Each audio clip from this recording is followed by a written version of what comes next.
C'est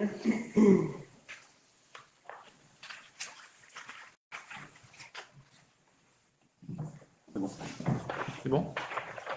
Ok, donc je vous propose de passer au vote. Et donc la délibération consiste à m'autoriser à solliciter une subvention auprès du Conseil régional dans le cadre de l'appel à projet patrimoine maritime et littoral et de prendre les mesures nécessaires à l'exécution de cette délibération. Qui vote pour? Merci. Donc cette délibération est approuvée à l'unanimité.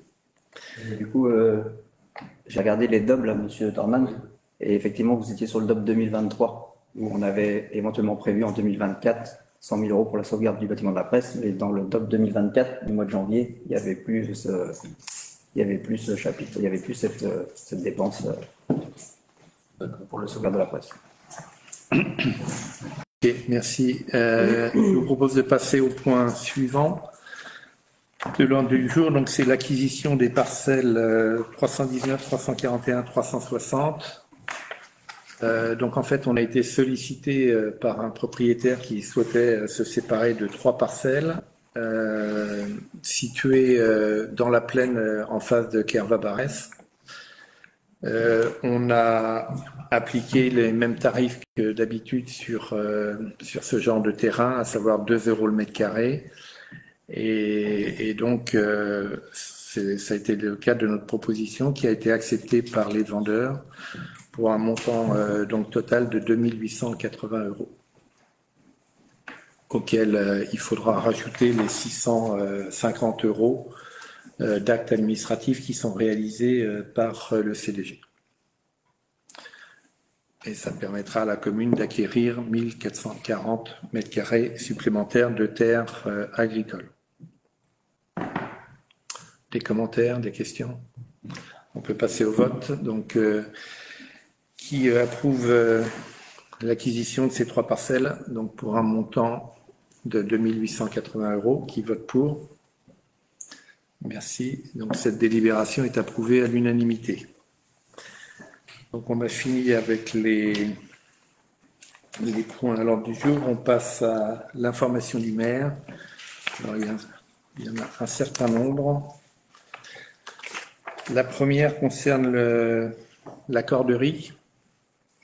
Donc, je suis content de vous annoncer que le président du conseil départemental a signé l'arrêté de création de l'annexe port de commerce du Port-Clos, situé à la corderie.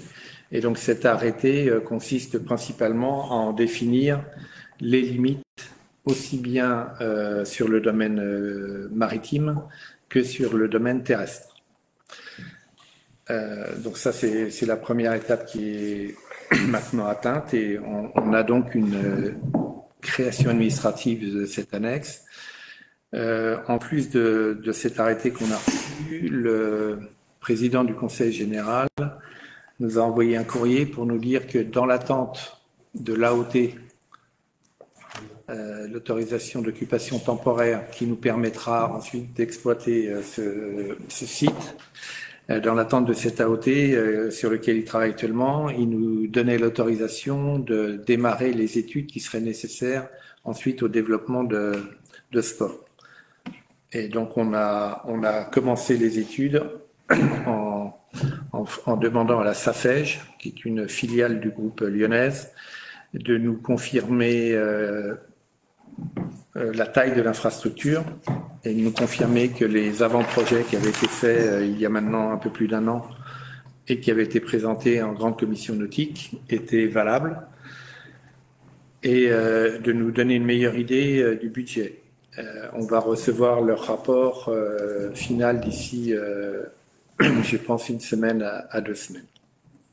Et a priori, il confirme que l'infrastructure qui avait été présentée à l'époque, avec quelques améliorations, est adéquate.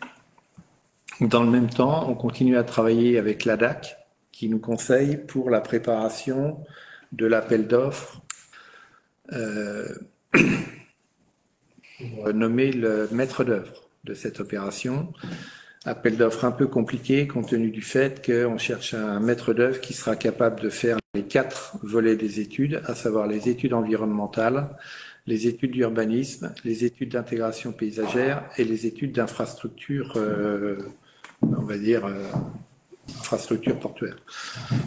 Donc, appel d'offres un peu complexe. La DAC travaille dessus. L'objectif, c'est de lancer l'appel d'offres à l'été, avec avant, parce que ça va être un appel d'offres assez conséquent, un appel à candidature. Et on demandera le retour des appels d'offres pour le mois de septembre 2024. Voilà pour le port annexe du port clos. Le deuxième point, mise à disposition des logements saisonniers. Donc vous en avez peut-être entendu parler, on a communiqué pas mal dessus. Pendant la saison 2024, on va mettre à disposition dans l'immeuble Les Rocs 11 logements saisonniers qui peuvent accueillir jusqu'à maximum 15 personnes. Donc ça a été vérifié avec la Socotec au niveau des aspects sécurité. On a mis en place un certain nombre de détecteurs de fumée, etc. pour être parfaitement en règle. On a reçu toutes les demandes des entreprises qui souhaitaient louer donc pendant la saison estivale 2024 un logement saisonnier, et on est dans la phase maintenant attribution. Donc on est en discussion, on a sélectionné les entreprises qui vont avoir la possibilité de signer une convention pour 11 logements saisonniers, et les saisonniers entreront dans ces logements le 15 avril. Juste une petite précision par rapport à ces logements, ce sont des chambres. Ce ne sont pas ni des studios, ni ce sont des chambres avec chaque chambre, une toilette, une salle de bain et une pièce au fond du couloir qui est dédiée pour pouvoir se restaurer. Mais ce ne sont pas des studios, ce sont vraiment des chambres.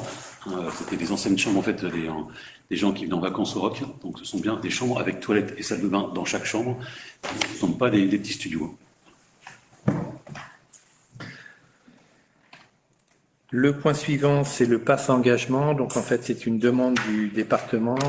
Il y a beaucoup de publicité qui est faite actuellement sur ce pass engagement. Initiative lancée par le département des Côtes d'Armor pour tous les jeunes de 16 à 25 ans qui, en contrepartie d'un engagement dans une association ou autre, dans le cadre d'un bénévolat, peuvent obtenir pour réaliser un projet spécifique une bourse jusqu'à 1 200 €. Et donc, le département nous a demandé de bien relayer cette information pour permettre au maximum de jeunes, donc au maximum de jeunes de Bréa de 16 à 25 ans, de pouvoir profiter de ce pass engagement. Voilà, le point suivant, Marion, c'est la campagne de piégeage des frelons asiatiques. Oui.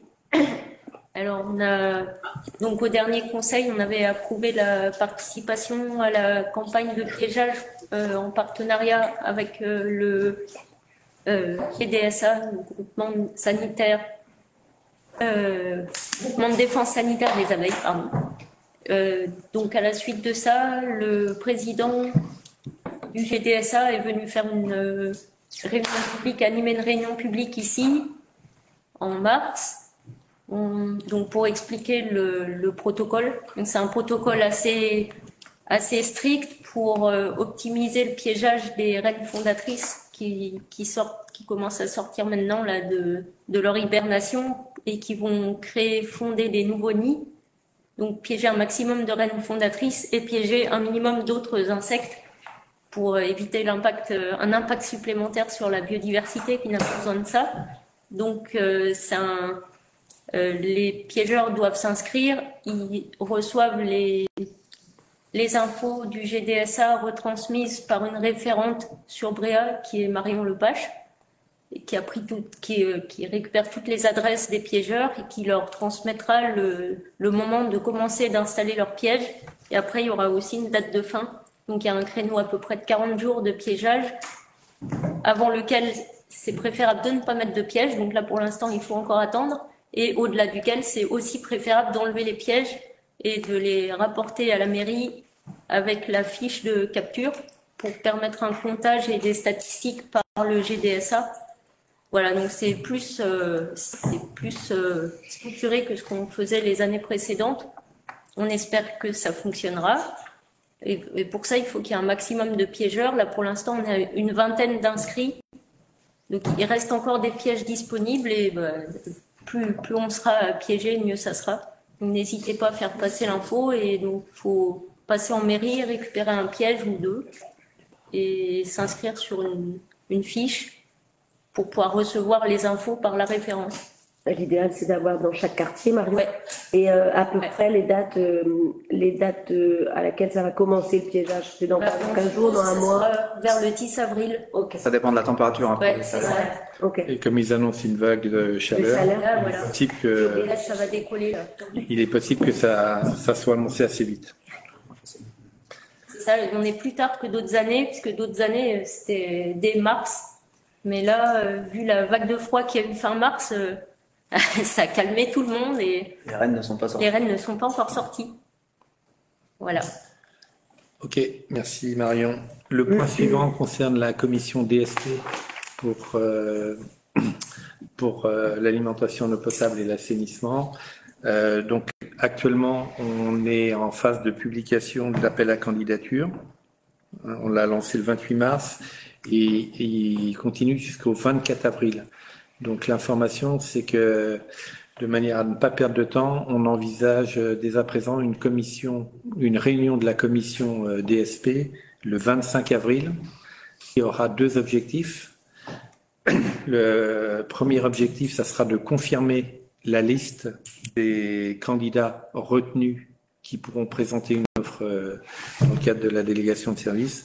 Et le deuxième objectif sera de revoir le cahier des charges qui est en train d'être préparé par le SDAEP et que la commission d'appel d'offres donne son avis sur ce cahier des charges.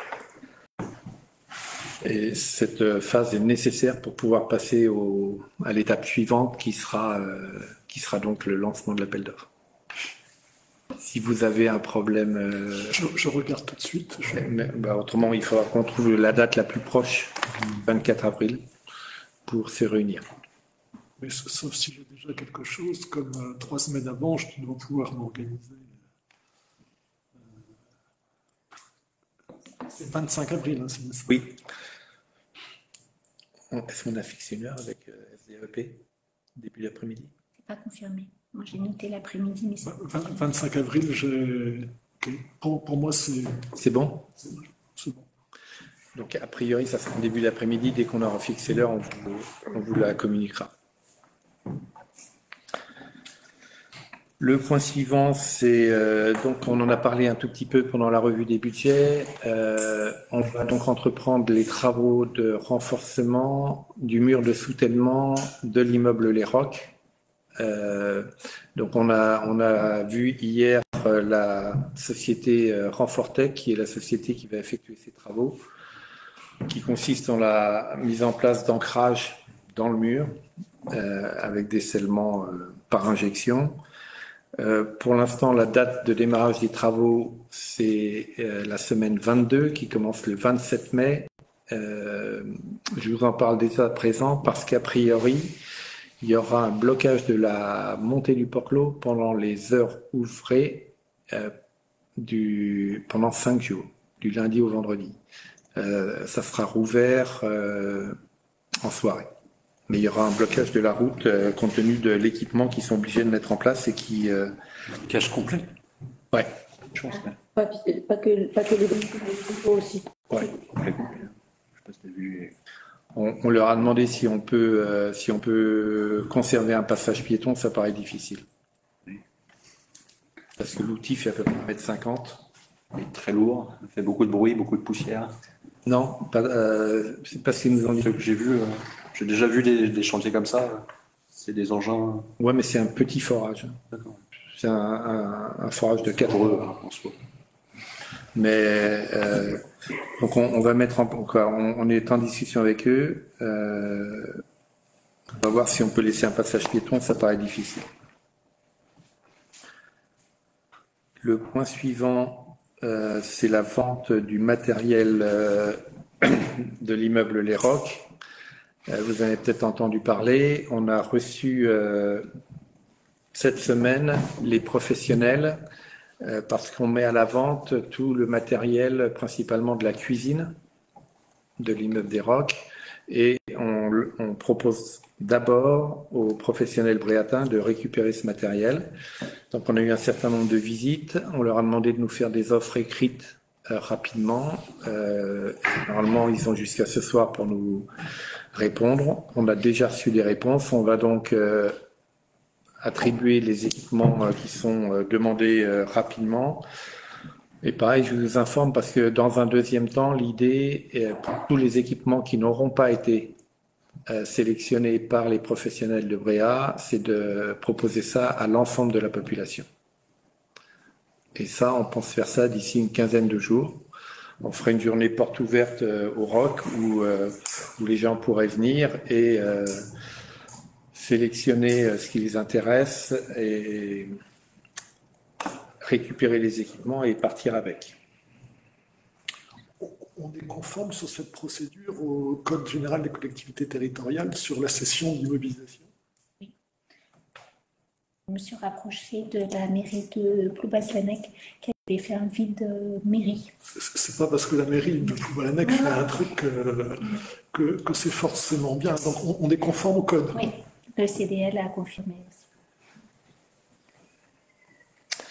Le point suivant concerne la maison du Port-Clos. Donc, on en avait parlé et on vous avait informé qu'on rencontrait des difficultés suite à un certain nombre de défauts qui avaient été mis en évidence. On a eu un certain nombre de réunions avec des conseils et avec le notaire de la commune qui avait fait l'opération lorsqu'on avait acheté. Et a priori, on va partir vers une revente de ce bâtiment et ça serait une revente interactive. Donc, on est en discussion actuellement et on fera un conseil municipal dès qu'on sera en mesure de vous donner tous les éléments concernant cette vente dont l'objectif est d'obtenir des offres pour la mi-juillet et d'avoir une vente réalisée avec des actes signés et tout en ordre avant la fin de l'année. Donc pour atteindre ces objectifs, on est en pleine discussion avec le notaire et on est en train de mettre en place les différents éléments. Il est évident pour nous que ça doit passer en conseil municipal et en fonction... Pardon ? Ça ne peut pas ne pas passer en conseil municipal. Non, c'est ce que je dis. Il est évident que ça doit passer en conseil municipal. Donc on vous informe déjà, mais ça passera au prochain conseil municipal lorsqu'on sera en mesure de vous donner tous les éléments. Voilà. Ensuite, le point suivant, ça concerne un certain nombre d'événements. Stéphane, le concert du 13 avril. Ouais, donc un concert ici dans cette salle à partir de 21h avec un groupe qui s'appelle l'équipe Roco et ouverture des portes à partir de 20h et concert à partir de 21h et ce jusqu'à 23h.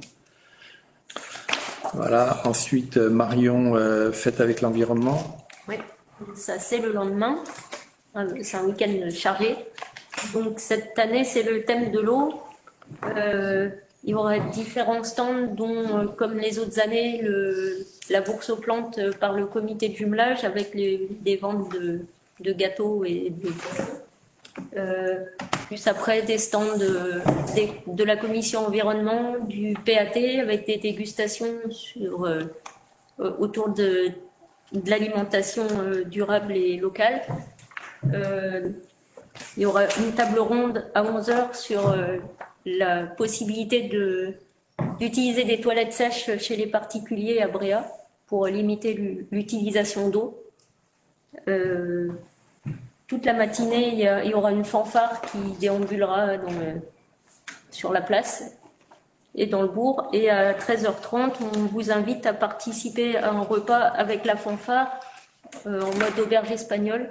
Donc chacun ramène quelque chose pour partager avec les musiciens et les bénévoles qui auront participé au stand de matin.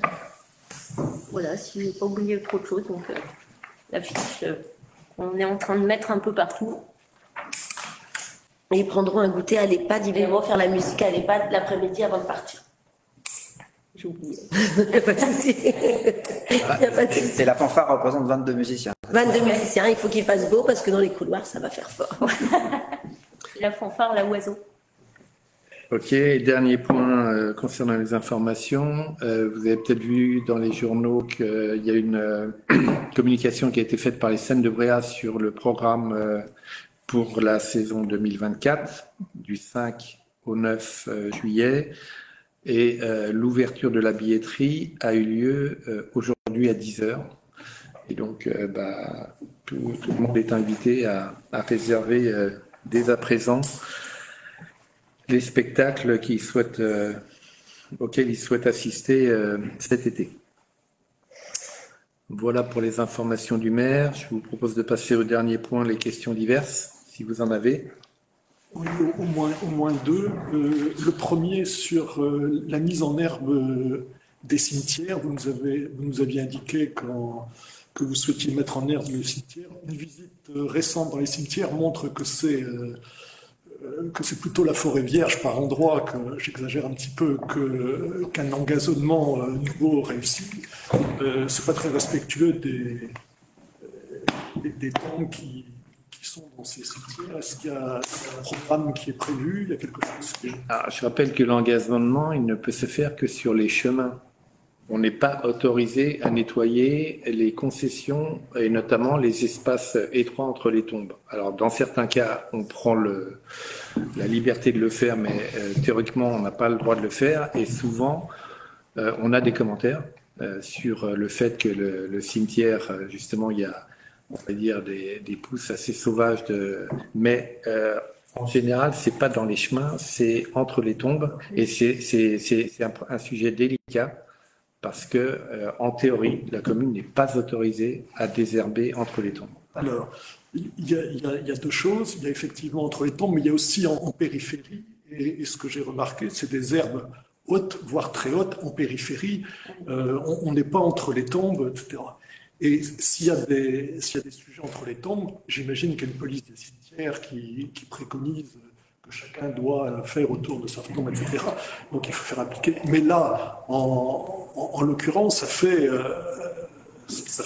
triste. Non, je note ça fait très triste. Donc le commentaire et on peut pas laisser en l'état. Oui, j'irai voir moi aussi. Deuxième question, on a eu l'occasion d'en parler ici. Vous aviez très clairement réaffirmé votre position sur les trottinettes électriques qui sont interdites.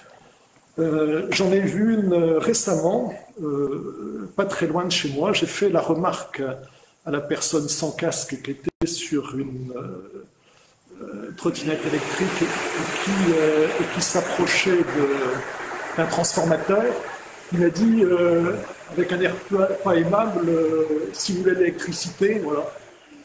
Je rappelle que l'électricité à Bréa est arrivée il y a un siècle, avant les trottinettes électriques, donc il faut rappeler à EDF que il y a des arrêtés municipaux, dont un qui prévoit l'interdiction des trottinettes électriques à Bréa. Il y a des vélos électriques, il y a des engins de la commune. Que je comprenne bien votre commentaire, c'était un agent d'EDF qui était en trottinette électrique. J'ai pas dit que c'était un agent d'EDF, mais ça semblait être un agent d'EDF. Il s'approchait et il est allé à... Alors, il vous a fait ce commentaire, si vous voulez de l'électricité. Si vous voulez de l'électricité, il n'est pas allé plus loin et il s'est approché de...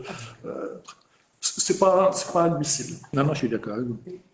Et je vous confirme que les trottinettes électriques sont interdites à Bréa et Éric Rison rappelle alors un certain nombre de personnes quand il les voit sur des trottinettes. Il y a un certain nombre de personnes qui arrivent le matin par moment et qui souhaitent utiliser les trottinettes et à chaque fois, dès qu'on nous le signale, on essaye de bloquer cette pratique.